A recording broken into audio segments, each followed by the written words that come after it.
Cricketer রুবেলের পর এবার নারী সংক্রান্ত বিষয়ে জড়ালেন বাংলাদেশ দলের আরেক ক্রিকেটার আরাফাত সানি। রোববার সকালে সানিকে আমিনবাজার থেকে গ্রেফতার করে মোহাম্মদপুর থানা পুলিশ। এদিনই বিকেলে মহানগর মুখ্য হাকিম প্রণব কুমার হুই শুনানি শেষে একদিনের রিমান্ড মঞ্জুর করেন।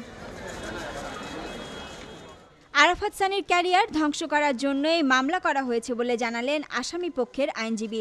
আরাফাত সানির সাথে সে আমাকে সুস্পষ্টভাবে বলেছে যে তার সাথে কোনো বিবাহ বা এই ধরনের কোনো ঘটনা ঘটে নাই। আমাদের পক্ষ থেকে আমরা বক্তব্যে বারবার বোঝানোর চেষ্টা করেছি যে অভিযোগটি আনা হয়েছে সেই অভিযোগটা আসলে কোনো ভিত্তি নাই। অন্যদিকে বিয়ে অস্বীকার এবং ফেসবুকে আপত্তিকর ছবি ছড়িয়ে দেওয়ার অভিযোগে সানির বিরুদ্ধে মামলা করেছেন ওই নারী। বিবাহ করছে, বিবাহ করার পরে মানে কিছু অন্তরঙ্গ ছবি ছিল, সেই ছবিগুলো পোস্ট করা হয় নাই, মানে পোস্ট করে রেখে দিয়েছিল। এটা পরবর্তীতে ফেসবুকে পোস্ট করে দিয়েছি বিদায়।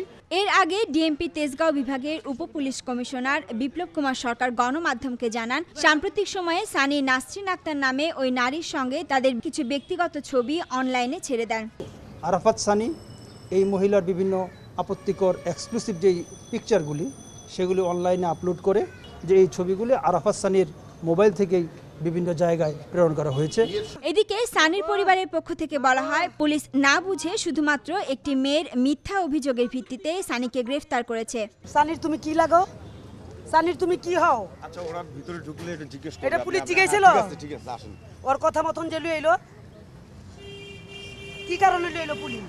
তার প্রমাণ লাগবো না? সানির প্রমাণ লাগবো না যেটা সানির বউ? কি কারণে লই এলো পুলিশ? এর আগে গত ৫ জানুয়ারি সানির বিরুদ্ধে তথ্য প্রযুক্তি আইনে মোহাম্মদপুর থানায় একটি মামলা দায়ের করেন নাসরিন আক্তার নামের ওই নারী। সানির বউ পরিচয় দিয়েই তো মামলাটা করছে, তাই না? সানির বউ যে মামলাটা যে ছেলেটা কে হয়েছে, ওই ছেলেটারে জিজ্ঞেস করতে তোমরা জিজ্ঞেস করো। শাফিয়াস রাসনা, নিউজ 24, ঢাকা।